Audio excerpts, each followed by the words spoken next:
یہ کہتی ہیں کہ محفل میلاد میں بعض اوقات جب آخر میں کھڑے ہو کر صلاۃ والسلام پڑھتے ہیں تو بعض لوگ وہاں سے چلے جاتے ہیں اور کہتے ہیں صحیح نہیں ہے، پھر جب دعا ہوتی ہے تو اس میں شامل ہو جاتے ہیں۔ دیکھیں نبی کریم صلی اللہ علیہ وسلم پر کھڑے ہو کر صلاۃ والسلام بھیجنا یہ کوئی فرض یا واجب نہیں ہے، اور نہ کوئی اس کو فرض یا واجب کہتا ہے، لیکن ادب اور احترام یہ ہے کہ جب نبی کریم صلی اللہ علیہ وسلم پر درود یا سلام پڑھ رہے ہوں تو ادباً کھڑے ہو جائیں۔ اب اس میں تنقیدات کرنا مناسب نہیں ہے، اگر آپ کا ذہن نہیں بنتا ہے، کسی کا یعنی ذہن نہیں بنتا ہے تو وہ نہ پڑھے، لیکن جو پڑھ رہا ہے اس کو غلط کہنا بالکل غلط ہے، اس لیے کہ اللہ تبارک و تعالیٰ نے ارشاد فرمایا یا ایھا الذین آمنوا صلوا علیہ وسلموا تسلیما، اے ایمان والو تم ان نبی کریم صلی اللہ علیہ وسلم پر درود اور خوب سلام بھیجو۔ اب بتائیے کہ اللہ تعالیٰ نے فرمایا کہ کھڑے ہو کر نہ بھیجنا، بیٹھ کر بھیجو، یا بیٹھ کے بھیجو کھڑے ہو کر نہیں، لیٹ کر، صبح شام،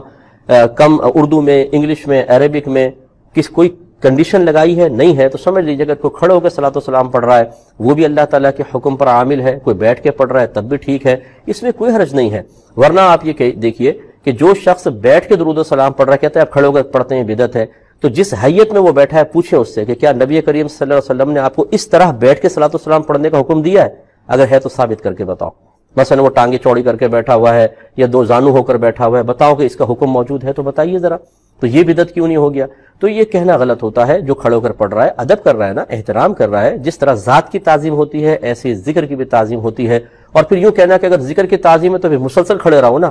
اور بھائی اس طرح کی باتیں نہیں کی جاتی، تسلسل سے کوئی بھی کھڑا نہیں ہو سکتا، اگر تھوڑا بہت کھڑا ہو رہے ہیں تو اس میں کوئی حرج اور گناہ کی صورت نہیں ہے، اس کو انا کا مسئلہ نہ بنایا جائے۔ تو کوئی نہیں پڑھ رہا تو آپ زبردستی اس کے ساتھ نہ کریں، ٹھیک ہے آپ کی مرضی، نہ پڑھیں، اور جو پڑھ رہا ہے اس سے برا بھلا کہنا یہ بھی بالکل سراسر غلط ہے، ایسا نہیں ہونا چاہیے۔ نے کویسچن کیا کہ اگر نجاست کپڑوں پر لگی ہے اور کچھ جسم پر بھی ہے،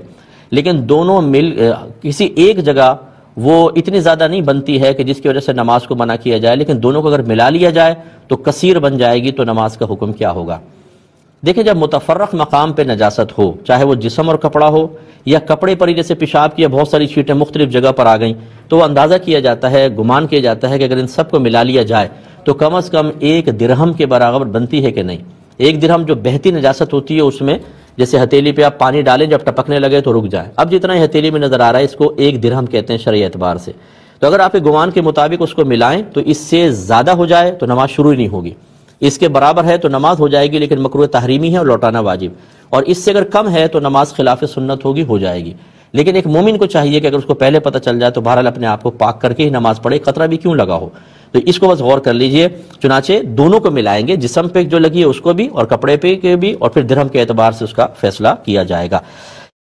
جیسے میں اکثر مثال دیتا ہوں کہ اگر ہمیں کوئی کام کروانا ہو کسی سے اور ہم اس کو کچھ انعام کا لالچ دیں، یار یہ کام کر دو پھر تم اتنا انعام دوں گا، تو جتنا بڑا انعام ہوگا ہمیں امید ہوتی ہے کہ وہ کام جلدی کرے گا۔ مثلا کسی کو کہا کہ 500 روپے دے دوں گا میرا کام کر دو، یا 5 لاکھ دے دوں گا کام کر دو، تو 5 روپے 50 روپے یا 500 روپے میں شاید وہ اتنا متحرک نہ ہو، لیکن 5 لاکھ سن کر تو بہت ہو جائے گا۔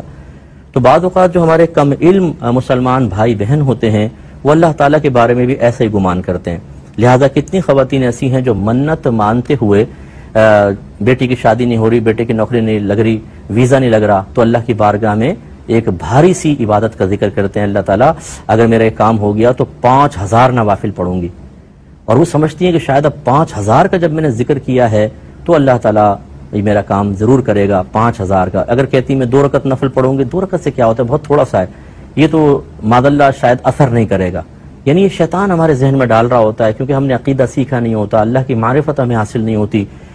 حالانکہ ان نادان بہن کو سوچنا چاہیے کہ آپ یہ کہہ رہی ہیں کہ میں 5000 نوافل پڑھوں گی اگر میرا کام ہو گیا،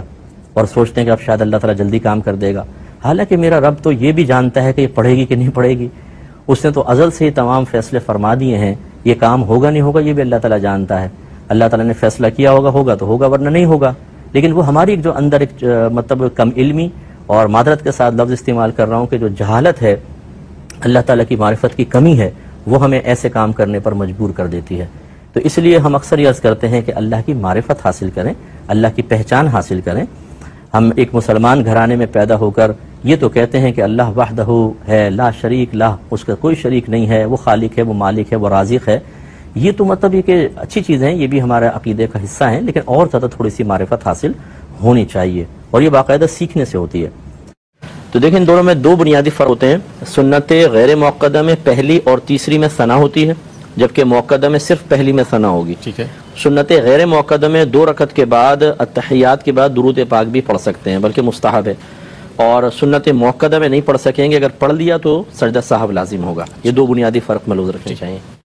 دیکھیں یہ صورتوں کی ترتیب حکم جو ہے نا وہ شفعہ کے اندر ہوتا ہے۔ شفعہ کا مطلب 2 رکعتیں، پہلی اور دوسری میں ترتیب قائم رکھیں گے، تیسری چوتھی میں الگ ترتیب ہے، وہ چاہے ان سے پہلے والی آپ پڑھ لیں ان کے اندر یا یہی والی دہرا لیں، اس میں کوئی فرق نہیں پڑتا، لیکن پہلی اور دوسری اسی طرح تیسری اور چوتھی ان میں ترتیب ملحوظ رکھنی چاہیے اور اس کا خیال رکھیں۔ اچھا، ایک صاحب نے بھی سوال ان باکس میں آیا تھا کہ انہوں نے کہا کہ میں تو اب 60-65 سال کی عمر ہے میری، میں نے اب تک جتنی نمازیں پڑھی اس میں کبھی ترتیب میرے ذہن میں نہیں رہی کہ قرآن کی کون سی صورت پہلے ہے اور کون سی بعد میں ہے، تو میری ان نمازوں کا کیا ہوگا، کیا سلسلہ ہوگا، یا کس طرح کیا دہرائی جائیں گی؟ یہ بھی ایک سوال تھا۔ جی ہاں، دیکھیں اب اس میں کنفرم تو نہیں کہہ سکتے کہ آپ نے ضرور غلطی ترتیب سے پڑھا ہوگا، اور یہ بھی نہیں کہہ سکتے کہ ساری کے ساری بھی ترتیب پڑھی ہوں گی، تو لہٰذا جب اس طرح شک و شبہ کا معاملہ آ جاتا ہے تو اس میں احتیاطاً توبہ ہوتی ہے، اعادہ نماز وغیرہ یا اور کوئی گناہ کا ہم حکم ان پہ نہیں لگا سکتے، تو اللہ کی بارگاہ میں احتیاطاً توبہ کر لیں۔ ٹھیک ہے۔ یہ کہتے ہیں کہ نماز میں اگر امام صاحب کا وضو ٹوٹ جائے تو کیا کرے؟ کیا وہ نائب بنا سکتا ہے یا نہیں؟ جی بالکل، اگر امام صاحب کا وضو ٹوٹ جائے تو ان کو مصلی چھوڑ دینا واجب ہے، لازم ہے، کیونکہ کیا وہ بے وضو کھڑے رہیں گے، اور انہیں اپنے پھر خلیفہ قائم کرنا ہوتا ہے۔ اسی لیے امام کے پیچھے وہ لوگ نماز ادا کریں کہ جن کو ان مسائل کا علم ہو، تو ہونا ہی چاہیے کہ امام صاحب جیسے ناک پہ ہاتھ رکھیں، ایک سائڈ پر ہٹ جائیں اور اشارہ کریں پیچھے والے کو، اور پیچھے والا 2 بڑے قدم اٹھا کر وہاں پہنچ جائے، کیونکہ فقہ حنفی میں 3 قدم لگاتار اٹھانا یہ عمل کثیر کہلاتا ہے اور فساد نماز کا سبب بن سکتا ہے، تو وہ تھوڑے سے بڑے 2 قدم اٹھا کر وہ مصلی پر آ جائے، اور جہاں سے امام نے چھوڑا ہے پھر وہاں سے وہ نماز کو کنٹینیو کرے، اور امام صاحب پھر اگر سامنے حجرے جیسے بعض اوقات محراب میں دروازہ ہوتا ہے وہاں سے نکل جائیں، اور یا پھر سائیڈ میں جا کر وہ پھر پیچھے نکل جائیں، وہاں بیٹھے نہیں رہ سکتے، کھڑے نہ رہے اور معذاللہ نماز پڑھانا تو بالکل ہی جائز نہیں ہوگا، بلکہ خدا نہ خواستہ کوئی مثلا ایک عام بچہ تھا، وہ امام بن گیا، اور اس خوف کی وجہ سے کہ اگر میں ہٹوں گا تو لوگ کیا کہیں گے، تو اس نے بے وضو ہی نماز پڑھا دی، تو معذاللہ ثم معذاللہ اگر نماز کو حقیر سمجھ کے کہ اس کے لیے کیا وضو ضروری ہے، یا حلال سمجھ کر کہ بغیر وضو کے بھی نماز ہو سکتی ہے، حرام نہیں ہے، ایسا کیا تو پھر تو وہ دائرہ اسلام سے خارج ہو جائے گا، اور اگر ایسا نہیں بلکہ صرف خوف کی وجہ سے حرام سمجھ کے کیا تو بہرحال گناہگار ہوگا، سخت گناہ کبیرہ کا مرتکب ہوگا، اور یقینی سی بات ہے کہ بے وضو شخص کے پیچھے نماز نہیں ہوتی، سب کی نمازوں کی بربادی کا وبال اسی کے اوپر ہوگا، تو ایسا نہیں کرنا چاہیے، اور امام حضرات کو چاہیے کہ وقتاً فوقتاً لوگوں کو یہ مسائل بتائیں، یا کم از کم جو پیچھے کھڑے ہوتے ہیں جیسے مؤذن صاحب خاص طور پر، یا کوئی ایک آدھ کمیٹی کے جو قریبی لوگ ہوتے ہیں، ان کو یہ مسائل پتہ ہونے چاہیے، اور ان کو امامت کے مسائل آنے چاہیے کہ اگر امام ہٹ جائے تو پھر ہم کس طریقے سے نماز کو کنٹینیو کریں گے، اس میں کیا کیا پڑھنا ہے، سری نماز میں کیسے ہم کنٹینیو کریں گے، جہری نماز میں کیسے کریں گے، یہ سب ان کو سیکھنا ہوگا۔ یہ بھائی نے فرمایا کہ لنڈے کے کپڑے پہن کر نماز پڑھ سکتے ہیں کہ نہیں؟ دیکھیں اگر ان کے ظاہری کوئی نجاست نہیں لگی تو بالکل آپ اس میں نماز پڑھ سکتے ہیں، اور اس کی وجہ یہ ہے کہ جب نبی کریم صلی اللہ علیہ وسلم کے پاس مال غنیمت آتا تھا، اس میں مشرکین کے کپڑے بھی ہوتے تھے، تو صحابہ کرام علیہم رضوان کہتے تھے کہ نبی کریم صلی اللہ علیہ وسلم یعنی ان کے برتن آتے تھے تو سرکار صلی اللہ علیہ وسلم نے کبھی برتن دھونے کا حکم نہیں دیا، بعض روایت میں دھونے کا حکم بھی دیا، تو یہ دونوں روایات موجود ہیں، یعنی اس کا مطلب یہ ہے کہ کوئی ظاہری نجاست نہیں تھی تو رحمت کونین صلی اللہ علیہ وسلم نے ان کے برتن اور کپڑے استعمال کرنے کا حکم دیا۔ ہاں اگر کسی کا دل نہیں مان رہا تو وہ احتیاطاً دھونا چاہے دھو لے، ورنہ بغیر دھوئے بھی اگر آپ نماز پڑھیں گے یا پہنیں گے استعمال کریں گے اس میں شرعاً کوئی حرج نہیں ہے۔ ایک بھائی نے کویسچن کیا تھا کہ قبرستان میں کھانا پینا کیسا ہے؟ دیکھیں ہمارے علماء نے سخت منع کیا ہے، اس کو سخت مکروہ لکھا ہے، کیونکہ وہ مقام عبرت کا مقام ہے، وہاں جا کر انسان کو اپنی موت یاد آنی چاہیے، آخرت کی طرف توجہ کرنی چاہیے، اسے سوچنا چاہیے کہ میں نے اتنا اپنا دنیا کے اندر مشغولیت کو بڑھایا ہوا ہے، اچانک اگر آج مجھے موت آ جائے تو میں کیسے پھر ان تمام چیزوں کو سمیٹوں گا اور کیسے حساب و کتاب دوں گا، اور جو میں نے گناہ کیے ہوئے ہیں توبہ نہیں کر رہا ہوں تو کیسے اللہ تعالیٰ کی بارگاہ میں جا کے جواب دوں گا۔ یہ عبرت حاصل ہوگی تو انسان نصیحت حاصل کرے گا اور پھر آخرت کی طرف مائل ہوگا، گناہ چھوڑے گا، توبہ کی طرف آئے گا، نیک اعمال پر استقامت حاصل ہوگی۔ جبکہ یہ کھانا پینا اس کے بالکل جسٹ اپوزٹ حالت کی طرف اشارہ کرتا ہے کہ ہم غافل ہیں، وہاں پہ کوئی خوف نہیں، کوئی موت کا ڈر نہیں، کوئی اللہ کے عذاب قبر کا ڈر نہیں ہے، کھا رہے پی رہے ہیں، ہنسی مذاق ٹھٹا ہو رہا ہے۔ اس وجہ سے علماء کرام نے سختی سے منع کیا کہ قبرستان میں کچھ کھایا پیا نہ جائے، کوئی لیکن کھا رہا پی رہا ہو تو لڑائی جھگڑا نہ کرے، پیار محبت سے لیکن اس کو ضرور سمجھایا جائے۔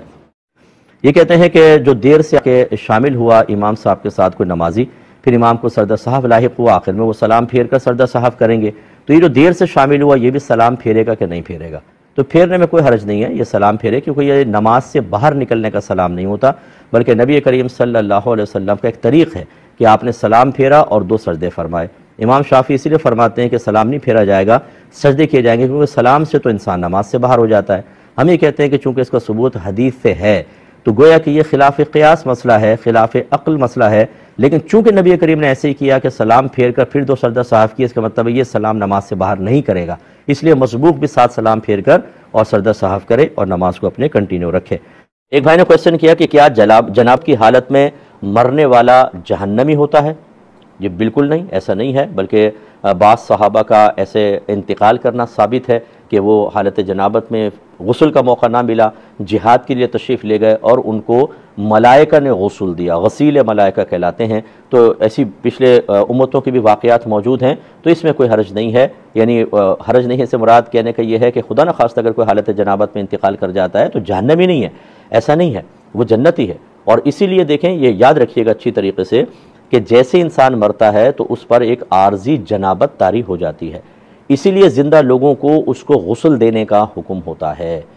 ورنہ کیوں غسل دیتے ہیں؟ کیا وجہ ہے؟ اگر ایک آدمی غسل کر کے انتقال کر گیا تو پھر کیوں غسل دیں گے ہم؟ حالانکہ ہم پہ اب بھی غسل دینا فرض ہے، اور فرض وہیں پر ہوتا ہے کہ جب کوئی ناپاکی طاری ہوتی ہے۔ اس کا مطلب ہے کہ روح جب بدن سے نکلتی ہے تو پھر بھی جسم پر ایک حکمی نجاست طاری ہو جاتی ہے، جس کو جنابت سے بھی تعبیر کرتے ہیں۔ تو اگر جنبی شخص جہنمی ہوتا تو پھر اس کا مطلب ہے ہر شخص پہ خود بخود جنابت طاری ہوتی، سب جہنمی ہو جاتے۔ اس لیے اس قسم کی باتوں کا بالکل اعتبار نہ کریں، اور اچھا ہے کہ علماء سے تصحیح کر لی جائے۔ ایک بہن نے کویسچن کیا کہ کسی خاتون کا بچہ پیٹ میں 3 ماہ کا تھا تو فوت ہو گیا، تو پیٹ کی صفائی وغیرہ کی گئی اور اس کے بعد بلیڈنگ شروع ہو گئی۔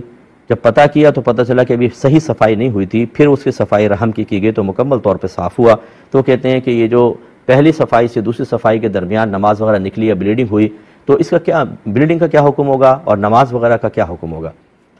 دیکھیں، اچھی طرح یاد رکھیں کہ جو بچے کی پیدائش کے بعد بلیڈنگ ہوتی ہے اس کو نفاس کہا جاتا ہے، اور اس کا شرعی حکم یہ ہوتا ہے کہ 40 دن تک اگر وہ لگاتار آتا رہے تو عورت نماز روزے وغیرہ سے دور رہے گی۔ ہاں، اگر 1 ہفتے بعد 2 ہفتے بعد آ کر بند ہو گیا تو پھر عورت پہ لازم ہے کہ غسل وغیرہ کر کے نماز اسٹارٹ کرے، وہ نفاس ہے۔ لیکن اگر بچہ بنا ہی نہیں،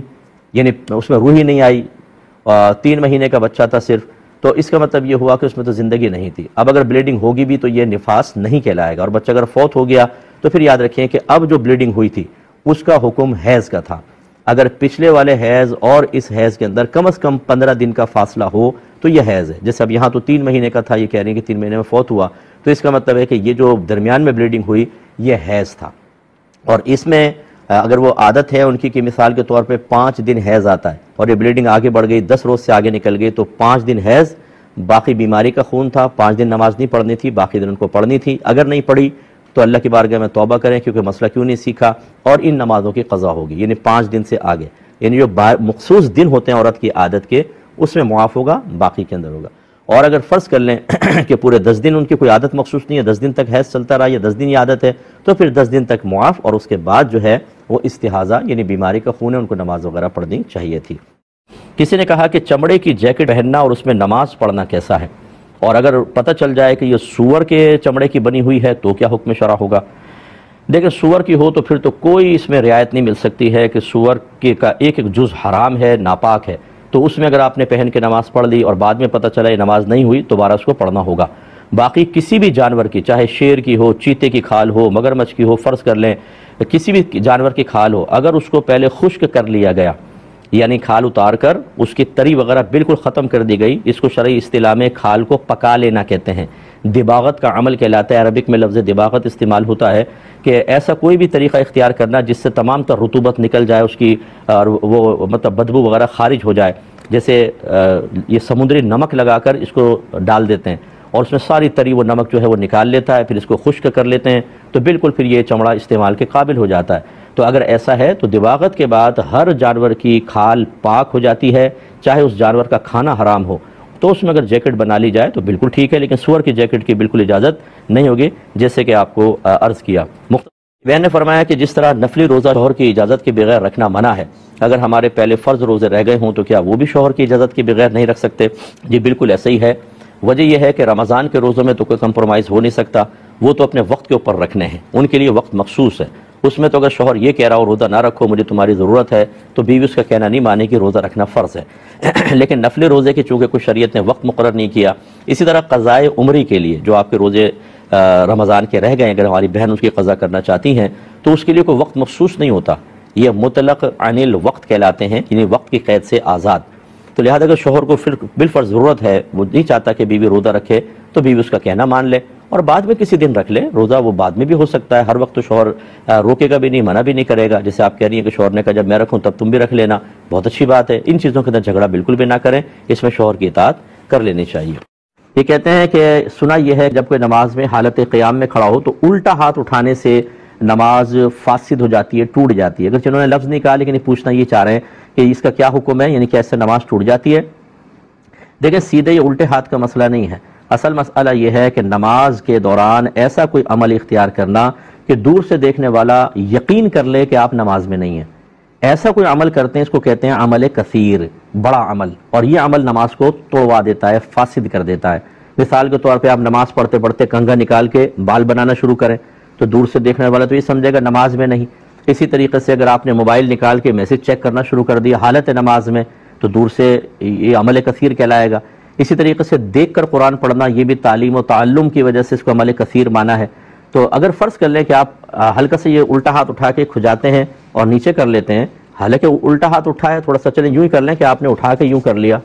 لیکن دور سے دیکھنے میں کہاں لگے گا کہ آپ نماز میں نہیں ہیں، بلکہ وہ دیکھنے والا ہی سمجھے گا کھجا رہا ہے، صاف پتہ چلے گا۔ تو ایسا عمل عمل قلیل کہلاتا ہے۔ یہ بلا ضرورت نماز میں کریں تو اس سے کراہت ضرور آتی ہے، مکروہ تنزیہی ضرور ہے، لیکن اس سے نماز فاسد نہیں ہوتی۔ تو یہ غلط قسم کے بعض اوقات ہمارے ہاں مقول معروف ہو جاتے ہیں اور ہماری اکثر معلومات کا ذریعہ یہی ہوتے ہیں، فلاں نے یہ کہا، فلاں نے یہ کہا، فلاں نے کہا، فلاں پوسٹ آئی تھی، فیس بک پر یہ ہے اور یوٹیوب پر یہ ہے، مستند علماء کرام کی طرف ہم رجوع نہیں کرتے ہیں۔ میری گزارش یہ ہے کہ اس قسم کی باتوں کو اگر آپ کے کان تک پہنچ بھی جائیں، جب تک آپ اس کی تصدیق نہ کروا لیں آگے عام نہ کیجیے گا، ورنہ بہت بڑا گناہ جاریہ ہو جائے گا۔ جیسے ابھی میں ایک پوسٹ کے بارے میں بتانے والا ہوں، تو میں تمام بہنوں سے گزارش کر رہا ہوں کہ آپ مکے مدینے کیوں جاتی ہیں؟ اپنا شوق پورا کرنے کے لیے جاتی ہیں یا یہ فخر جتانے کے لیے کہ ہم مکے مدینے دیکھ کر آئیں تاکہ دوسروں کو حقیر ثابت کر سکیں؟ کس لیے جاتی ہیں؟ اگر آپ کہتی ہیں ہم اللہ کی رضا کے لیے جاتے ہیں، اللہ کی رحمت حاصل کرنے کے لیے جاتے ہیں، نجات و بخشش کے لیے، اپنی مغفرت کے لیے جاتے ہیں، تو اللہ کی نافرمانی کے ساتھ تو یہ تحفے نہیں مل سکتے، یاد رکھیں۔ اللہ کے نبی کے فرمان کو حقیر معمولی سمجھ کے پس پشت پھینک دیں اور قرآن بیان ہو، حدیث بیان ہو، علماء بیان کر رہے ہیں، ان سب کو کہیں ہم کسی کو نہیں مانیں گے، اپنی مرضی کے مطابق عبادت ادا کریں گے اور اس میں بھی ہزاروں خرابیاں، اور پھر یہ سمجھے کہ اللہ پہ لازم ہے کہ اب ہمیں دوسروں سے بلند مقام عطا فرمائے اور ہماری عبادت کو قبول کر کے ضرور ہمارے گناہوں کی بخشش فرمائے، ہمارے درجات کی بلندی کا سامان کرے۔ یہ وہ خوش فہمیاں ہیں جو شیطان کی اطاعت میں جہنم تک تو لے جا سکتی ہیں، اللہ کی رحمت حاصل نہیں ہو سکتی۔ اس لیے آج کل یہ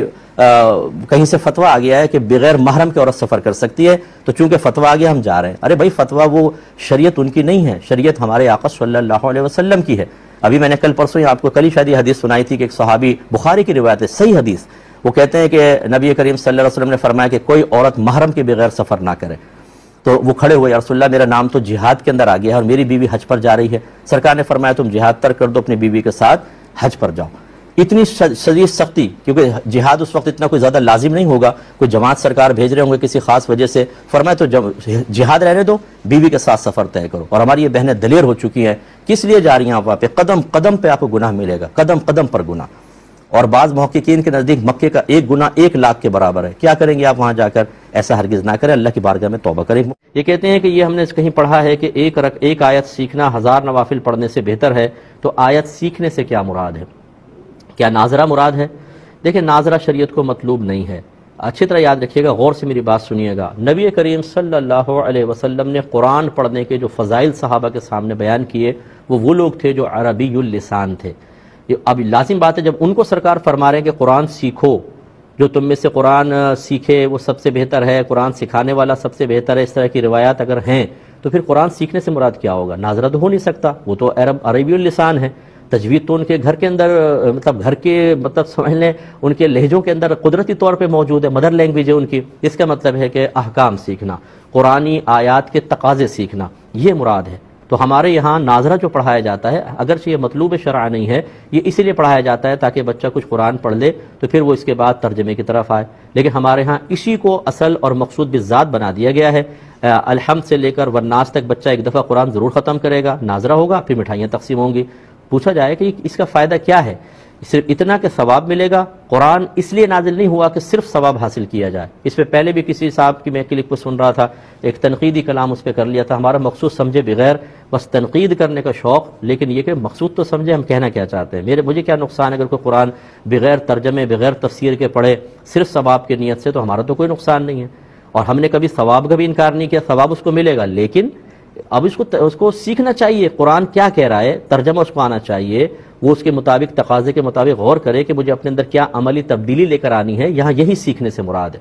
اور بس یوں سمجھ لیے یتلو علیہم آیاتہ ویزکیہم ویعلمہم الکتاب والحکمہ، یہ نبی ان کے سامنے قرآن کی تلاوت کرتے ہیں، ان کا تزکیہ نفس کرتے ہیں اور انہیں کتاب اور حکمت سکھاتے ہیں۔ سرکاروں نے کیا سکھا رہے تھے؟ ناظرہ، تجوید؟ نو، قرآن پاک کا اصل مقصود یہی ہمیں کرنا چاہیے جاتا۔ یہ کہتی ہے کہ بغیر وضو جو اصلاحی کتابیں ہیں یا دیگر کتابیں ان کو ہاتھ لگا سکتے ہیں، بس قرآن کو چھونا منع ہوتا ہے، بے وضو حالت میں، حالت جنابت میں بھی، تو آیت پر ہاتھ نہ لگے، نہ اس کے ترجمے پر۔ اگر سائیڈ سے ایسی کتابیں پکڑیں تو کوئی حرج نہیں ہے۔ مخصوص ایام کا بھی حوالہ دیا تھا جی ہاں، وہی مخصوص ایام میں ہوں چاہے بے وضو ہوں، وہی حکم ہوتا ہے۔ اور السلام علیکم۔ وعلیکم السلام۔ جی جناب، سوال بتائیے گا۔ جی میرا سوال یہ ہے کہ امامہ شریف کی کم از کم اور زیادہ سے زیادہ لمبائی سنت کے مطابق کتنی ہونی چاہیے؟ ٹھیک ہے، کوئی اور سوال ہے؟ جی بس، بہت شکریہ۔ جی کم از کم یہ 7 ہاتھ لکھا ہے، 7 ہاتھ شرعی لحاظ سے انگلی کے سرے سے لے کر یہاں تک، کونی تک، ہاں یہ 7 ہاتھ کے اس طرح ناپ لیں، تو یہ کم از کم ہے، اور زیادہ سے زیادہ 35 گز بھی لکھا ہے کہ 35 گز بھی ہے، لیکن بس ایسا کہ دیکھنے میں بہت ہی بدنما سا بھی نہ محسوس ہو، اتنا بڑا باندھ لیا کہ وہ کنٹرول میں نہیں ہو رہا، گر رہا ہے، اور اس سے سجدہ تک صحیح طریقے سے نہیں ہو رہا، ایسا نہیں ہونا چاہیے۔ اور موجودہ دور کے تقاضے کے اعتبار سے ہم یہی کہیں گے کہ سنت کو اس انداز سے پیش کریں کہ دوسرے کا دل چاہے کہ میں اس کو اختیار کروں، واہ واہ، ایسی حیت اختیار نہ کریں، اس کو سادگی کا نام دے دیں کہ دوسرا دیکھے تو کہ یار میں بھی ایسے لگوں گا، تو یہ مناسب نہیں ہوگا، یہ سنت کی اصل مطلب یہ مناسب نہیں ہے۔ ہاں کوئی بزرگ شخصیت تو وہ سادگی سے ایسے اختیار کر رہے ہیں، ان کی بزرگی اتنی غالب ہوتی ہے کہ کوئی ان چیزوں کو نہیں دیکھے گا، لیکن عام جو پبلک ہے اس کو اچھے انداز سے ہی اپنے آپ کو سنوار کر رکھنا چاہیے، اور معتدل انداز میں ہر سنت کو اپنانا چاہیے، کیونکہ لوگ جس طریقے سے ہمارے اخلاقیات دیگر چیزوں کو دیکھتے ہیں، لباس کو بھی دیکھ کے شخصیت کا اثر قبول کرتے ہیں۔ ایک اور کالر ہے۔ السلام علیکم۔ ایک تو دیکھیں شافعی امام کے پیچھے حنفی کی نماز ہو جاتی ہے، لیکن اگر حنفی یہ سمجھتا ہے کہ میرے فقہ کے مطابق اس شافعی کی نماز نہیں ہو رہی، پھر نہیں ہوگا۔ مثال کے طور پہ کہ امام شافعی کا پیروکار دیکھ کے قرآن پڑھ رہا ہے، ان کے ہاں جائز، ہمارے نزدیک نماز فاسد ہو جاتی ہے۔ ان کے ہاں 3 بال کا مسح بھی کافی ہے، ہمارے کم از کم 1/4 سر کا مسح فرض ہے۔ ہمارے ہاں وومیٹنگ ہوگی یا بلڈ نکلے گا، پیپ نکلے گی، وضو بریک ہو جائے گا، ان کے ہاں نہیں ہوگا۔ ہمارے ہاں مادہ منویہ ناپاک ہے، ان کے ہاں پاک ہے۔ تو یہ چیزیں اگر ایسی کوئی فرض کریں نگاہ پڑ گئی، میں نہیں کہہ رہا ہوں کہ تجسس کریں اور وضو خانوں پہ جا کے کیمرے لگا دیں، تو اگر تجسس کے بغیر آپ کے نظر پڑ گئی ہے تو پھر تو مجبوری ہے، نہیں پڑھیں گے، ورنہ ان کے پیچھے نماز ہو جائے گی۔ اور یہ جو فجر کے بعد قنوت نازلہ وہ پڑھتے ہیں، اس میں ہمارے نزدیک یہ منسوخ ہو چکی ہے، سرکار نے کچھ عرصے پڑھی پھر چھوڑ دی تھی، ہم ان احادیث پر عامل ہیں، لہذا اگر ان کے پیچھے پڑھیں تو کوئی حرج نہیں ہے، لیکن جتنی دیر وہ دعا مانگے آپ کو ذکر الہی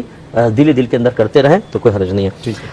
اگر اس میں جو عصر حنفی کا معاملہ ہے، ہمارے ہاں 2 مثل پر اثر ہوتی ہے، ان کے ہاں 1 مثل پر ہو جاتی ہے، یعنی چیزوں کا سایہ اس کے سے 1 مثل ہوگا، اثر ان کی ہو گئی، ہماری نہیں ہوتی، ڈبل سایہ بنے گا، سایہ اصلی کے علاوہ پھر کہیں جا کے عصر سٹارٹ ہوتی ہے۔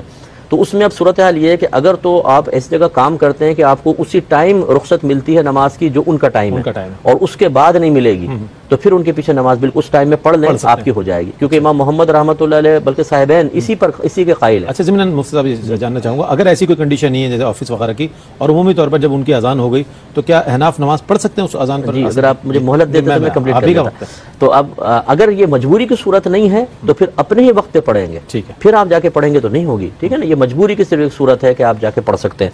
اور واشنگ مشین، مسلم شریف کی طرف آتے ہیں، یعنی اس کی ایک روایت ہے، حضرت عائشہ صدیقہ رضی اللہ تعالی عنہا بیان کرتی ہیں کہ میں نے رسول اللہ صلی اللہ علیہ وسلم کو فرماتے ہوئے سنا کہ کھانے کی موجودگی میں نماز نہیں، لا صلاۃ بحضرۃ طعام، کسی کھانے کے حاضر ہونے کے وقت میں نماز نہیں، اور نہ اس وقت جب اخبثین کی شدید حاجت ہو۔ اخبثین کہتے ہیں پیشاب وغیرہ کی حاجت، قضاء حاجت پیشاب، یہ جب اس کا شدت اور غلبہ ہو اس وقت سرکار فرماتے ہیں کوئی نماز نہیں۔ اس کا مطلب یہ ہے کہ اگر کھانا موجود ہو اور دل بھی اس کی طرف بہت زیادہ مائل ہو اور نماز کے وقت میں ابھی گنجائش بھی ہے تو پھر حکم شرع یہ ہے کہ پہلے کھانا کھائیں اس کے بعد نماز پڑھیں۔ اس کی وجہ یہ ہے کہ ورنہ بعض لوگ جیسے چلو یار پہلے نماز سے فارغ ہو جائیں پھر بیٹھ کے آرام سے کھائیں گے، ان کا ذہن ایسا ہوتا ہے کیونکہ ہم کھاتے بھی پھر جب اچھی اچھی چیزیں ہوتی ہیں نا تو پھر ہم چاہتے ہیں خوب ذرا نفس خوش ہو، ایک ایک لقمے سے خوش ہو، کمبینیشن ملائیں گے جس میں کیچپ میں تھوڑا سا چٹنی ہونی چاہیے، تھوڑا سا یہ، پھر منہ میں ڈال کے نفس سے پوچھتے ہیں ہاں بھی مزہ آ رہا ہے، وہ کہتا ہے استاد بہت مزہ آ رہا ہے، لگے رہو شاباش، فلاں چیز بھی ملاؤ ذرا اور مزہ آئے گا۔ اب اگر پہلے کھانا کھانا اور پھر نماز تو پھر وہ اتنا نفس کو مزہ نہیں آتا کہ ابھی یار یہ نماز کی طرف بار بار دھیان جائے گا، اس لیے پہلے نماز پڑھ لے فارغ ہو جا پھر یکسوئی سے کھانا کھائیں گے۔ اب دیکھیں مزاج شرع دیکھیں اور ہماری نفس کی چلاکیاں دیکھیں، نفس یہ کہہ رہا ہے پہلے نماز سے فارغ ہو جا تاکہ ایک ذمہ داری ہٹ جائے، اب سکون سے کھانا کھائیں گے، اور شریعت یہ کہتی ہے کہ پہلے آپ کھانا کھا لیں پھر سکون سے نماز پڑھیں گے۔ اب ہمیں اس میں فیصلہ کرنا ہے کہ ہم کون ہیں، اللہ اور اس کے رسول کی رضا کے مطابق چلنے والے ہیں یا اپنے نفس کو سکون فراہم کرنے والے ہیں۔ تو اکثر ایسے ہی ہوتا ہے کہ ہم کہتے ہیں کہ یار پہلے نماز سے فارغ ہو جائیں اور ایک طرف سے ذہن فارغ ہوگا نا پھر کھانا کھائیں۔ تو بہرحال یہ کوئی ہمیشہ بری چیز بھی نہیں ہے، جیسے ابھی میں نے آپ کو عرض کیا، اگر بھوک زیادہ نہیں لگ رہی ہے اور نماز کا ٹائم بھی آ گیا تو آپ نے کہا اچھا چلے میں نماز ادا کر لیتا ہوں پھر کھانا کھا لوں گا، یہ جیسے بہنیں ہوتی ہیں۔ ہاں اگر ایسا ہے کہ نماز کا وقت بہت تنگ ہے تو پھر تو واجب ہے کہ پہلے نماز پڑھیں اس کے بعد کھانا کھائیں۔ اور ایک لیکن جو صورت یہاں ذکر کی گئی، اگر بہت زیادہ اشتہا ہے، شدید بھوک لگ رہی ہے اور دل چاہ رہا ہے کہ میں کھانا کھاؤں، اور بعض اوقات کھانا گرم رکھا ہوتا ہے، ٹھنڈا کھانا بعض لوگوں کو عادت نہیں ہوتی، میری خود بھی عادت ہے کہ میں تھوڑا سا گرم سے مراد وہ نہیں کہ جو منہ جلائے، لیکن اتنا کہ تھوڑا بہت اس میں گرمی موجود ہو تو وہ طبیعت کو پسند آتا ہے۔ تو پھر وہ اگر ایسا ہے وہ سوچتا ہے اگر میں نماز پڑھوں گا ٹھنڈا ہو جائے گا پھر کھاؤں گا تو مسئلہ، تو پھر وہ پہلے کھانا کھا لے پھر نماز۔ اسی طرح اگر اس کا ذہن یہ کہتا ہے کہ اگر میں کھانا چھوڑ دوں گا تو بار بار توجہ میری کھانے کی طرف جائے گی اور نماز میں خشوع و خضوع نہیں رہے گا، تو اس کو پہلے پھر کھانا کھانا چاہیے جیسے یہ۔ اب جیسے مثال کے طور پر آپ ایک شادی ہال میں بیٹھے ہوئے ہیں اور کھانا کھلنے والا ہے بالکل، اور آپ سوچتے ہیں یار عشاء پڑھ لوں یا پہلے کھانا کھا لوں، تو اب ہوتا یہ جب کھانا کھلتا ہے تو ہمارے یہاں آپ کو پتہ ہے کہ اس طرح کھانے پہ ٹوٹ پڑتے ہیں جیسے دشمن کی فوج سامنے صفے بنا کے کھڑی ہوئی ہے۔ پڑھے لکھے لوگوں کو دیکھا ہے میں نے کہ وہ ایک دوسرے کے اوپر سے ہاتھ ڈال کے اٹھا کے ڈال رہے ہوتے ہیں، اور پھر وہ کھڑے ہو کے تیز تیز اس کو پیٹ میں اتارتے ہیں، صرف 2 لقمے لیتے ہیں، 2 دفعہ چباتے ہیں اس کو اور اتار کے معدے سے کہتے ہیں بیٹا سب باقی کام تم کرو، میں جلدی جلدی بس سپلائی میں فراہم کروں گا، پیسنا کھانا سب تمہارا کام ہے۔ حالانکہ اصل تو دانتوں کو اللہ نے دیا اسی لیے کہ اس کو چبایا جائے، اس کو کھانے کو نرم کر کے اتارا جائے، معدے کو وہ کام نہ کرنا پڑے جو دانت کا کام ہے، لیکن ہم ایسے ہی کرتے ہیں۔ تو اب اگر کسی کو یہ گمان ہے کہ اگر میں نماز پڑھنے چلا گیا اور وہاں کھانا کھل گیا تو ڈھکنے جب ہٹتے ہیں اور خوشبو پھیلتی ہے اور لوگوں کے چمچوں کی آوازیں شروع ہوتی ہیں پورے ہال کے اندر، تو پھر نفس کا بے چین ہونا تو ایک لازم امر ہے، پھر کہاں نماز میں مزہ آئے گا، پھر ہوگا اٹھک بیٹھک تیز تیز تیز تیز تیز تیز نماز، اندر سے آواز آئے گی بھائی جلدی کر تجھے پہلے سمجھایا تھا تو کہاں نماز میں لگ گیا، وہ دیکھ ساری بوٹیاں کھا جائیں گے، اتنے موٹے موٹے مشٹنڈے پڑے ہوئے وہاں پہ، اور پھر آدمی جلدی سے نماز چھوڑ بھاگے یا تیز تیز تیز تیز ادا کرے۔ اب ایسی نماز ہمیں یقیناً وہ نفع نہیں دے سکتی ہے جو ایک خشوع و خضوع والی نماز ہے، اس لیے پہلے کھانا کھا لیں پھر یہ۔ اب سوال یہ پیدا ہوتا ہے جماعت تیار ہے، آپ قریب ہیں مسجد مثال کے طور پہ، آپ نے دیکھا بالکل جماعت تیار ہے اور یہاں کھانا بھی تیار ہے، اب کیا حکم شرع ہوگا؟ اچھی طرح یاد رکھیں ہمارے نبی کریم صلی اللہ علیہ وسلم کا یہ فرمان جماعت کو اور انفرادی طور پر نماز ادا کرنے دونوں صورتوں کو شامل ہے، اسی لیے فقہاء نے فرمایا کہ اگر کھانا تیار ہے اور توجہ کھانے کی طرف بہت زیادہ ہو رہی ہے، اشتہا ہو رہی ہے، جیسے بھوک لگ رہی ہے، کوئی کام کر کے آتا ہے اور ہارڈ ورکنگ کرتا ہے، بہت زیادہ بھوک لگ رہی ہے، تو یہ کھانے کی موجودگی ترک جماعت کے لیے عذر بن سکتی ہے۔ خصوصاً بیان فرمایا گیا کہ اگر کوئی شخص گرم روٹی کھانے کا عادی ہے اور ٹھنڈی چبانے میں اس کو تکلیف ہوتی ہے تو یہ ترک جماعت کے لیے عذر ہے، یاد رکھیں، وہ کھانا کھائے اپنے پھر جا کے جماعت میں شامل ہو۔ تو اس لیے ہمیں یہ فیصلہ کرنا ہے کہ کس طریقے سے ہمیں کس چیز کا انتخاب کرنا ہے۔ ایک اور مثال دیکھیں کہ بعض ہماری بہنیں ایسی ہوتی ہیں کہ جو بہت سخت دن بھر میں کام کرتی رہتی ہیں اور عشاء کی نماز خاص طور پہ ان کو ذرا طویل محسوس ہوتی ہے کہ 17 رکعتیں ہیں۔ میں یہ کوئی خدا نخواستہ سستی کی ترغیب نہیں دے رہا ہوں، لیکن اپنی بہنوں کو صرف میں سمجھا رہا ہوں کہ بعض بہنیں ہماری اس طرح سوال کرتی ہیں کہ مفتی صاحب سارا دن تھک جاتے ہیں اور پھر 17 رکعتیں سستی آ جاتی ہے نماز میں۔ ان کے لیے میری گزارش ہے کبھی اگر ایسا ہو، ہمیشہ نہیں کیجیے گا، کبھی اگر ایسا ہو کہ سستی آ رہی ہے تو عشاء سے پہلے کی 4 سنتیں چھوڑ دیں، اور آگے کے جو 4 نفل ہیں، 4 سنت، 4 فرض، 2 سنت، 2 نفل، 3 وتر، 2 نفل پڑھتے ہیں نا، یہ جو آخر کے 4 نفل یہ بھی چھوڑ دیں، تو 8 رکعت تو آپ کی ہٹ گئی، باقی 9 رکعتیں رہ گئی، وہ آپ ادا کر لیں۔ 4 اس میں فرض ہیں، 3 وتر ہیں، اور 2 بیچ کی سنت ہیں، کیونکہ وہ سنت مؤکدہ ہیں، تو یہ آپ کو نماز تھوڑی کم محسوس ہوگی۔ اور ان جو سنت غیر مؤکدہ اور نوافل کو آپ نے ترک کیا، اس میں کوئی گناہ نہیں ہے، لیکن پہلے میں نے وضاحت کر دی، وہی کرے کہ جس کو جو تھکا ہوا ہے بہت زیادہ، اور اگر یہ رعایت اس کو نہ ملے تو نفس فرائض کی ادائیگی میں بھی سستی کا شکار نظر آتا ہے، تو اس کو ترغیب دینے کے لیے کہ چلو ہم یہ چھوڑ دیتے ہیں، اتنی تو پڑھ لے، تو نفس خوش دلی کے ساتھ مائل ہو جاتا ہے۔ تو اب یہ ہوتا یہ ہے کہ ہماری بہنیں تھکی ہاری ہوتی ہیں، تو وہ کہتی ہیں کہ چلو اب اگر پہلے کھانا کھانے کی طرف آئیں تو ایک تو پہلے تھکا ہوتا ہے آدمی، پھر جب کھانا کھاتا ہے تو بعضوں کی عادت ایسی ہے، اور میرے بھی ایک ساتھ اگر میری نیند کا ٹائم ہو خاص طور پہ کہ کھانا کھانے کے بعد نیند بہت سخت قسم کی چڑھنا شروع ہوتی ہے، تو وہ بعض ہماری بہنیں کہتی ہیں کہ مفتی صاحب پھر سستی آ جاتی ہے بہت زیادہ شدید قسم کی، اور پھر نماز پڑھنا دشوار ہو جاتا ہے۔ تو اگر ایسی صورتحال ہو کہ آدمی یہ سمجھتا ہے کہ اگر میں کھانا کھاؤں گا پھر تھوڑی دیر میں بیٹھوں گا کہ چلو تھوڑی دیر کھانا ہضم ہو پھر میں نماز شروع کروں، تو بعض اوقات تو نماز کے لیے سستی آ جاتی ہے، اور نفس و شیطان ایسے غالب آ جاتے ہیں کہ پھر دل یہ چاہتا ہے تھوڑی دیر لیٹ بھی جاؤں، تھوڑا سا ذرا آرام کر لوں، پھر نماز پڑھ لوں گا، اور اس میں کبھی کبھار نماز نکل جاتی ہے۔ تو اس میں اب 2 صورتحال ہیں۔ پہلی چیز یہ ہوتی ہے کہ اسٹیپ وائز آدمی چلے، تو پہلی چیز تو یہ ہے کہ تھوڑا نرمی کا معاملہ رکھے، اور وہ یہ ہے کہ ایسی صورت میں آدمی نماز پڑھ لے اور پھر کھانا کھائے، تاکہ یہ سچویشن ہی نہ آئے۔ جب یہ تھوڑا سا آپ کا عادت بن جائے، اس کے بعد اپنے آپ کو ہمیشہ پھر ایک اسٹیپ آگے لے کے جانا چاہیے، کہ اب یہ نہیں کہ جو نفس کہہ رہا ہم اسی کے مطابق اپنی صورتحال بنائیں، بلکہ کوشش یہ کرنی چاہیے کہ صورتحال وہ بنائیں، ماحول وہ اختیار کریں، یا اپنے اطراف میں ماحول وہ کریٹ کریں جو اللہ تعالیٰ اس کے رسول چاہتے ہیں۔ لہٰذا جب کچھ عرصے آپ ایسا کیا آپ نے، اب آپ نفس کو اس طرف مائل کریں کہ نہیں پہلے کھانا کھائیں گے، کیونکہ ہمارے آقا صلی اللہ علیہ وسلم کا فرمان ہے، اور اس کے بعد لیٹوں گا نہیں بالکل، یا لیٹوں گی نہیں، تھوڑا سا ٹہل کر ہلکا پھلکا سا، جیسے کھانا کھانے کے بعد تھوڑی دیر آپ بیٹھیں، پھر علماء نے فرمایا کہ کچھ تھوڑی دیر چہل قدمی کر لیں اگر آپ کو بوجھ محسوس ہو رہا ہے کھانا کھانے سے، اور پھر تازہ وضو کر کے اپنے آرام سے نماز پڑھیں۔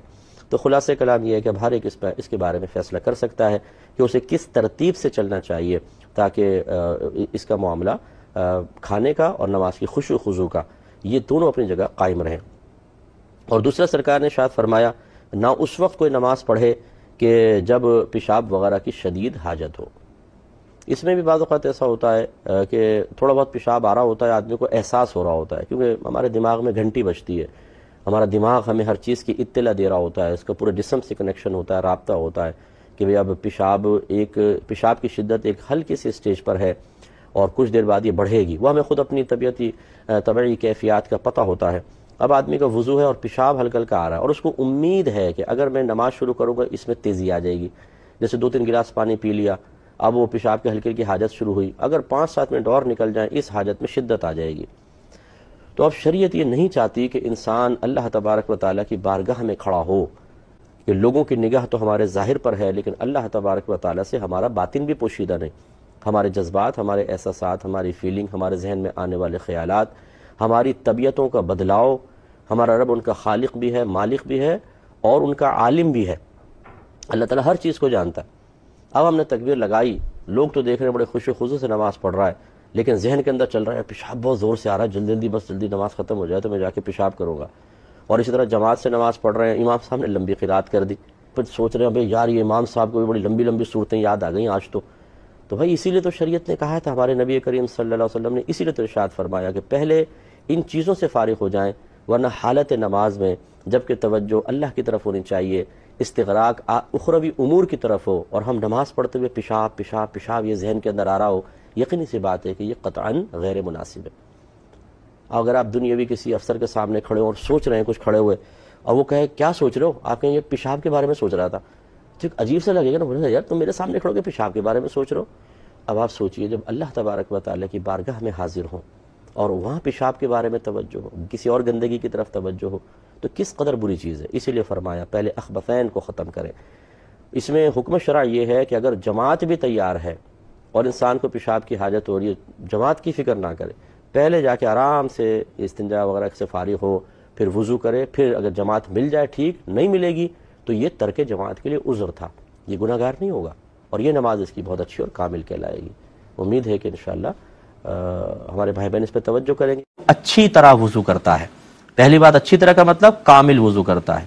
کامل وضو وہی کرے گا جس نے کامل وضو کو سیکھا ہوگا. ہم اکثر مسجدوں میں جا کے وضو سیکھتے ہیں, ایک بابا جی وہ پانی لے کر یوں زور سے مار رہے ہیں تو ہم بھی یوں مارتے ہیں زور سے, ایک لے کر یہاں سے ڈال رہا ہے,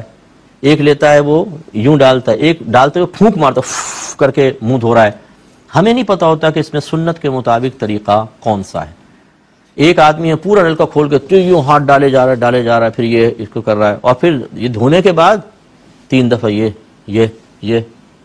جب ہاتھ پورا دھل گیا تو یہ کرنے کی کیا ضرورت ہے؟ 3 دفعہ آپ کیوں کر رہے ہیں؟ کہ سنت ہے؟ کچھ پتہ نہیں, بس بچے دیکھتے ہیں اور سیکھ لیتے ہیں اور پھر یہی آگے چلتا رہتا ہے. اب وہ حتیٰ کہ بوڑھے ہو جاتے ہیں لیکن کبھی کسی عالم دین سے انہوں نے وضو نہیں سیکھا ہوتا, کبھی کسی کو جو صحیح وضو کرنے والا ہے اس کو دکھایا نہیں ہوتا کہ دیکھنا میرا وضو کامل ہے کہ نہیں ہے. بہت غلطیاں ہوتی ہیں. آپ دیکھیں نلکا کھلا چھوڑ دیں گے, آرام سے کر کے مسح کر رہے ہوں گے, موٹی دھار بہ رہی ہے پانی کی, حرام ہے, گناہ ہے, اسراف ہے پانی کا. اکثر میں نے دیکھا ہے بڑے بڑے نمازیوں کو دیکھا ہے وضو خانوں پہ بیٹھے ہوں گے, پورا نلکا کھول دیا, یہ لے کے آرام سے مسح کر رہے ہیں. بھائی تھوڑا پانی لیں, نلکے کو بند کر دیں, اس کو ڈالیں پھر مسح کر لیں, لیکن نہیں سیکھا ہو نا. تو اچھی طرح یاد رکھیں بہت سارے لوگ ایسے ہیں جن کو کامل وضو نہیں آتا, اور معذرت کے ساتھ بہت سارے ایسے ہیں جن کو وضو ہی نہیں آتا. کیونکہ یہ جو بال جمنے کی جگہ ہے, عادتاً بال جمتے ہیں یہاں سے لے کر یہ چن کے نیچے تک. یہ جو دانت ہیں نا نیچے والے, ان کو اگر آپ ٹھوک دیں فرض کر لیں اور یہ یہاں سے نکل آئیں, بس جہاں سے نکل کر آئیں گے نا یہاں تک چہرہ ہوتا ہے, یہاں سے لے کر یہاں تک, یہ گردن تک نہیں ہوتا, اور ایک کان کی لو سے لے کر اس کان کی لو تک, اس کو دھونا فرض ہے. تو آپ معلوم کر کے دیکھیں بہت سارے نمازیوں سے, میں خدا نخواستہ کوئی ایسے نہیں کہ کسی کو ڈیگریڈ کرنا چاہتا ہوں, بدتمیزی مت کیجیے گا, لیکن ان سے دھونے اور مسح کرنے کا فرق معلوم کریں. دھونا کسے کہتے ہیں, مسح کرنا کسے کہتے ہیں. اللہ تعالیٰ نے وضو کے فرائض ذکر کرتے ہوئے 3 چیزوں کو دھونے کا حکم دیا ہے, چہروں کو, کونیوں سمیت دونوں ہاتھ, ٹخنوں سمیت دونوں پیر, لیکن سر کے مسح کا حکم دیا وَمْسَحُوا بِرُؤُوسِكُمْ. کیوں یہ الگ الگ لفظ استعمال ہوئے؟ وہاں دھونا فَاغْسِلُوا, یہاں وَمْسَحُوا. کیوں نہیں دونوں اگر ایک جیسے تھے تو پھر دونوں کو علیحدہ علیحدہ کیوں لفظ بیان کیے؟ اس کا مطلب ہے دونوں لفظ علیحدہ ہیں تو دونوں کی ڈیفینیشن بھی علیحدہ ہوگی,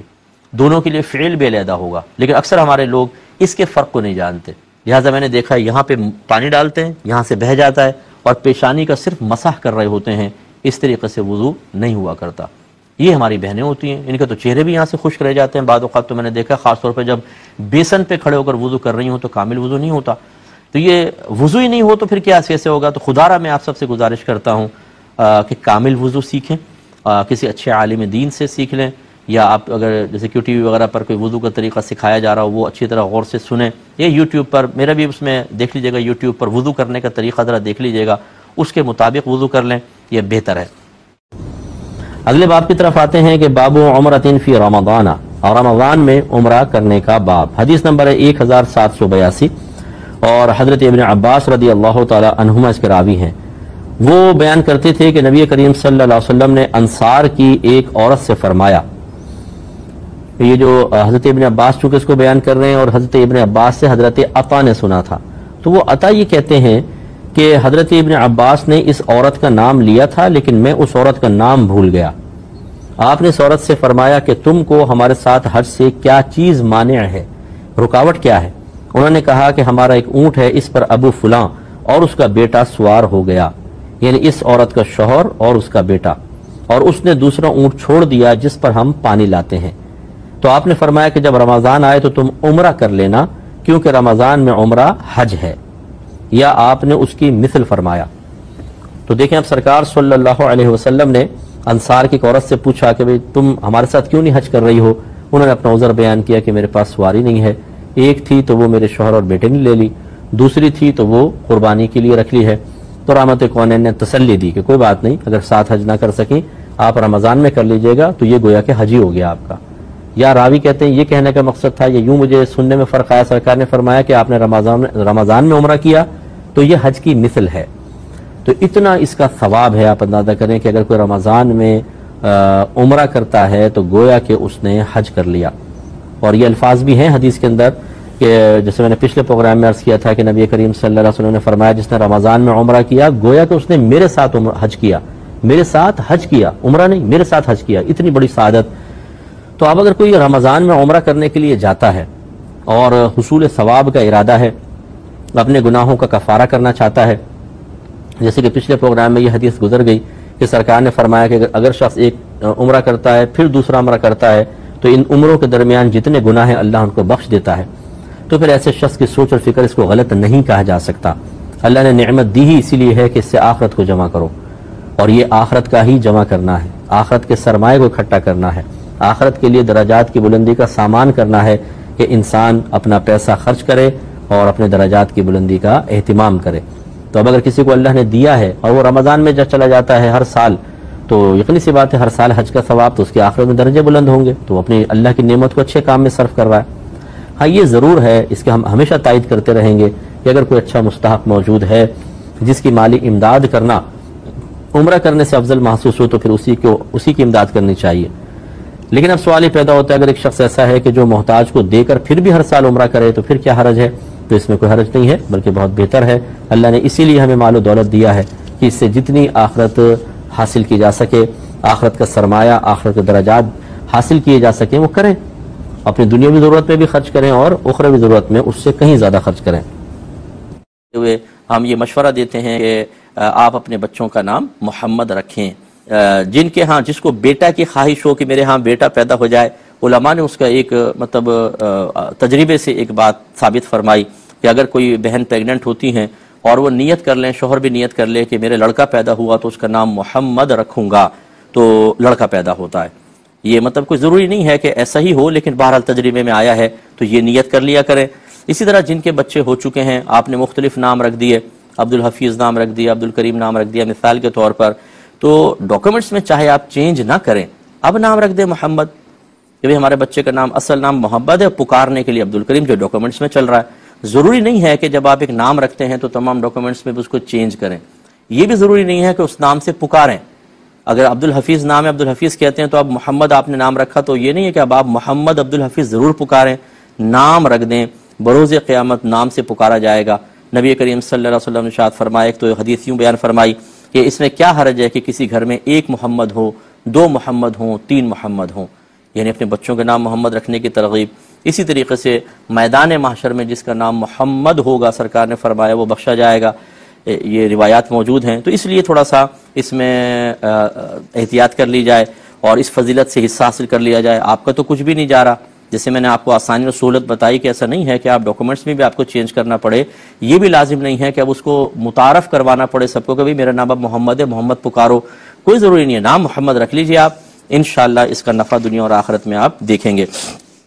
مطلب کہنے کا یہ ہے کہ جب مردہ قبر میں رکھا جاتا ہے تو جنت کی کھڑکی بھی اس کو دکھائی جاتی ہے، کھول دی جاتی ہے، تو صبح و شام وہ جنت کے نظارے کرتا ہے اگر نیک پرہیزگار مسلمان ہے تو، اور یا صبح و شام جہنم دکھایا جاتا ہے اگر کافر، منافق یا مشرک وغیرہ ہے تو. اس میں اشارہ اس طرف ہے کہ انسان کی روح جو ہے وہ اس کی قبر کے پاس رہتی ہے، تو وہ ان تمام چیزیں ملاحظہ کر رہا ہوتا ہے. اس طرح شرح الصدور صفحہ نمبر 237 پر ارشاد فرمایا، حضرت علی رضی اللہ تعالیٰ عنہ اس کے راوی ہیں، آپ فرماتے ہیں کہ ارواح المؤمنین فی بئر زمزمہ، کہ مومنین کی روحیں آب زمزم کے کنویں میں ہیں، یعنی زمزم کے کنویں میں ہیں. تو یہ بھی حدیث پاک میں چونکہ آیا، ہمارے نبی کریم نے اطلاع دی، اس پر ہمارا ایمان ہونا چاہیے. اسی طرح صفحہ نمبر 236 پر مغیرہ بن عبداللہ رضی اللہ تعالیٰ عنہ سے یہ روایت ہے، یہ کہتے ہیں کہ بے شک روح جب بدن سے نکلتی ہے تو وہ آسمان اور زمین کے درمیان رہتی ہے، حتی یرجع الی جسدہ، حتی کہ اسے اس مردے کے بدن کی طرف لوٹایا جائے گا. یعنی اس میں اشارہ کر دیا کہ زمین و آسمان کے درمیان ہے. صفحہ نمبر 235 پر حضرت ابو ہریرہ رضی اللہ تعالی عنہ سے یہ حدیث پاک مروی ہے کہ نبی کریم صلی اللہ علیہ وسلم نے ارشاد فرمایا، ان ارواح المؤمنین فی السماء السابعۃ ينظرون الی منازلہم فی الجنہ، کہ بے شک مومنین کی روحیں 7ویں آسمان میں ہیں، وہ جنت میں اپنے مقامات کو دیکھ رہے ہیں. یعنی 7ویں آسمان سے ان کو جنت نظر آتی ہے، وہ جنت میں اپنے مقامات دیکھ رہے ہوتے ہیں. اس میں نبی کریم صلی اللہ علیہ وسلم نے مومنین کی ارواح کو 7ویں آسمان پر قرار دیا. ابو داؤد شریف میں ہے، سنن ابو داؤد میں حدیث نمبر 2520 ہے، حضرت ابن عباس رضی اللہ تعالی عنہ اس کے راوی ہیں. یہ فرماتے ہیں کہ نبی کریم صلی اللہ علیہ وسلم نے ارشاد فرمایا کہ جب تمہارا کوئی بھائی دنیا سے رخصت ہو جاتا ہے تو اللہ تبارک و تعالی ان کی روحوں کو سبز پرندوں کے پیٹ میں رکھ دیتا ہے، سبز پرندوں کے پیٹ میں، اور وہ جنت کی نہروں پر اڑتے ہیں اس کے پھلوں میں سے کھاتے ہیں اور اس کی قندیلوں پر بیٹھتے ہیں، وہ قندیلیں کہ جو عرش کے سائے کے تحت لٹکی ہوئی ہیں۔ تو یہ اس میں اشارہ کر دیا کہ بعض لوگوں کی روحیں جنت میں پہنچائی جاتی ہیں اور جنتی پرندوں کے پیٹ یا پوٹے کے اندر ان کو رکھ دیا جاتا ہے، اور جنتی پرندے اڑتے ہیں تو گویا کہ وہ روح بھی اس کے ساتھ سیر کر رہی ہوتی ہے۔ اور اسی طرح شرح صحیح مسلم جو امام نووی رحمۃ اللہ علیہ کی تصنیف ہے، اس کی جلد نمبر 2 صفحہ نمبر 286 پر آپ ایک حدیث کی شرح کرتے ہوئے جس میں رفیق الاعلی کا لفظ استعمال ہوا تھا، یہ کہتے ہیں کہ صحیح یہ ہے اور وہ جس پر جمہور متفق ہیں کہ مراد رفیق اعلیٰ کے ساتھ، یعنی رفیق اعلیٰ مانے اعلیٰ ساتھی، ان سے مراد کون ہے؟ کہتے ہیں وہ انبیاء علیہ السلام ہیں جو اعلیٰ علیین میں رہتے ہیں۔ تو یہاں تک آپ نے دیکھا کہ تمام ان حدیثوں سے یہ عقیدہ ثابت ہے۔ اب ان میں یہ نہیں ہے کہ بعض کی روح ادھر بعض کی روح ادھر، یہ ذرا عوام اچھی طریقے سے اس بات کو آپ لوگ ذہن میں رکھیے کہ نبی کریم صلی اللہ علیہ وسلم نے مطلقاً فرمایا مومنین کی روح آب زمزم کے کنویں میں ہے، مومنین کی روح 7ویں آسمان پر ہے۔ تو اب ان حدیثوں میں بظاہر ٹکراؤ نظر آتا ہے، کہیں تو سرکار فرما رہے ہیں آب زمزم میں، کہیں فرماتے ہیں قبر پہ ہیں، کہیں فرما رہے ہیں 7ویں آسمان پر ہے، کہیں فرماتے ہیں جنت کے سبز پرندوں کے پوٹوں میں ہیں۔ تو یہ علماء کا کام ہوتا ہے کہ پھر یہ کہہ کر کے جی ایک حدیث کو صحیح مان لیتے ہیں، باقی سب کے مضامین چونکہ اس سے ٹکرا رہے ہیں اس کو رد کر دیا جائے، یہ غلط ہے۔ بلکہ اب کہا یہ جائے گا کہ بعض کے بارے میں سرکار نے خبر دی کہ ان کی روحیں 7ویں آسمان پر ہیں، بعض کے بارے میں خبر دی کہ وہ قبر پر روحیں رہتی ہیں، بعض آسمان و زمین کے درمیان۔ تو اب پھر تمام حدیثوں پر عمل ہو جائے گا، تمام حدیثوں میں آپس میں موافقت پیدا ہو جائے گی۔ تو اس لیے بنیادی اصول بھی یاد رکھیے گا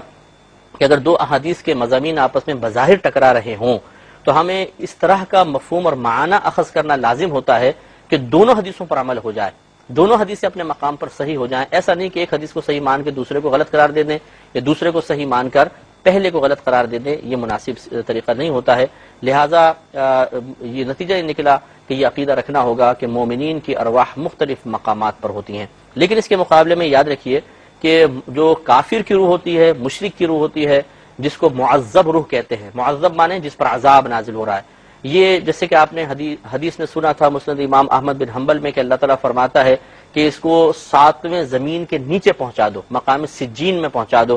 تو وہ روحیں مقید ہوتی ہیں اور یہ باہر نہیں نکل سکتی، بالکل اپنے مقام پہ مقید ہو کر ان کا تعلق بدن سے ضرور ہوگا اور عذاب وغیرہ یہ برداشت کرتی رہیں گی، اور جسم بھی اس مردے کا عذاب برداشت کر رہا ہوگا،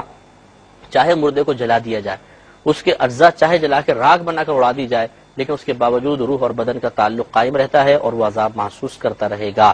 تو معلوم یہ ہوا کہ کفار، مشرکین، منافقین کی روحیں اس طرح نہیں ہے کہ وہ پوری دنیا میں گردش کر رہی ہوں، بلکہ ان کو تو مقید کر دیا جاتا ہے۔ مومنین کی ارواح سیر کرتی ہیں آسمان و زمین میں، جیسے کہ ابھی ہم حدیثیں عرض کرتے ہیں، لیکن کافر کی روح معذب روح ہوتی ہے، وہ اپنے مقام پہ بند رہتی ہے۔ اس سے یہ بھی نتیجہ نکل آیا کہ جو بدروح کا تصور ہے کہ جو بری روحیں آ جائیں گی، بدروح آ جائے گی، اور مطلب ہم نے سایہ سا دیکھا وہ روح کا سایہ تھا، بری روحیں ہیں، کہیں ایسا نہیں ہوتا کہ وہ گندی روح کبھی باہر نکل ہی نہیں سکتی، وہ اپنے مقام پر بند ہوتی ہے۔ ہاں یہ ہو سکتا ہے کہ وہ جن ہوں اصل میں اور آپ اس کو روح کا تصور لے کے بیٹھے ہوئے ہیں تو آپ کے ذہن میں روح کا تصور آ جائے، وہ جنات تو ہو سکتے ہیں، لیکن جتنی بھی بری ارواح ہے ان کو کہیں گھومنے کی اجازت نہیں ہوتی ہے، یہ ایک مقام پر بند ہوتی ہے۔ لیکن اس میں یقینی بات ہے کہ اللہ تعالیٰ کی بارگاہ میں مقبولیت کی شرط ہے کہ وہ رزق حلال سے ہو، تو سب سے پہلے اپنے ذرائع آمدنی ضرور دیکھ لیے جائیں، اسی سے آپ صدقہ کریں۔ مشکوک ذریعہ آمدنی سے صدقہ کرنا یا خدا نخواستہ بالکل حرام قطعی سے صدقہ کرنا یہ بہت خطرناک ہے۔ حرام قطعی کا مطلب ہے کہ کوئی ایسا ذریعہ جس کو قرآن نے واضح طور پہ ناجائز و حرام قرار دیا ہے، جیسے سود ہے یا چوری ہے، ٹھیک ہے نا، کسی کا ناحق مال چھین لینا ہے، تو یہ جو اس طرح کوئی مال حاصل ہو اور پھر انسان اس میں یہ نیت کرے کہ چلو یار تھوڑا بہت اللہ کی راہ میں دے دیں تو ہو سکتا ہے اللہ تعالیٰ ہمارے اس گناہ کو معاف فرما دے، تو یہ میں نے آپ کو بارہا سمجھایا ہے کہ حرام مال سے صدقہ کر کے یہ سمجھنا کہ اللہ تبارک و تعالیٰ ہم سے راضی ہو جائے گا اور ہمارا نام اعمال پاکیزہ ہوگا، صاف ستھرا ہو جائے گا، یہ بہت بڑی بے وقوفی ہے۔ اور حضرت سفیان ثوری رحمۃ اللہ علیہ اس کے بارے میں فرماتے ہیں کہ رزق حرام سے صدقہ کر کے اپنے آپ کو پاک سمجھنے والے کی مثال بالکل ایسی ہوتی ہے جیسے کوئی شخص کسی ناپاک کپڑے کو پیشاب سے پاک کرنے کی کوشش کرے اور سمجھے کہ یہ پاک اور طیب ہو گیا، تو وہ تو کہاں ہوگا، وہ تو اور زیادہ آلودہ ہوگا۔ اس لیے علماء کرام نے یہ بیان فرمایا کہ جو کسی حرام قطعی کو ثواب کی نیت سے خرچ کرے گا وہ دائرہ اسلام سے خارج ہو جائے گا۔ یہ اتنا خطرناک مسئلہ ہے۔ اور اگر کوئی رزق مشکوک ہے، حرام قطعی نہیں ہے، اس کے بارے میں بھی یہی حکم ہوتا ہے کہ تھوڑا سا یعنی انسان اس کو اللہ کے لیے خرچ کرے تو کفر کی طرف تو نہیں جائے گا، لیکن بہرحال مناسب نہیں ہے۔ اس لیے کوشش یہ کرنی چاہیے کہ طیب اور حلال رزق جو اللہ نے عطا فرمایا اس میں سے دیں، چاہے مقدار کتنی ہی تھوڑی کیوں نہ ہو۔ زیادہ کی ضرورت نہیں ہے، اگر زیادہ نہیں دے سکتا آدمی تھوڑا سا دے دے، 5 روپے 10 روپے نکال لے، مہینے کے اندر نکال دے تھوڑا بہت پیسہ، تو یہ بہت اچھا ہے۔ اور ضرورت مند کو دیں، یہ پیشہ ور فقیروں کو تو ہرگز نہ دیں، ضرورت مندوں کو دیں، تو انشاءاللہ عز و جل بہت حد تک بہتری ہوگی۔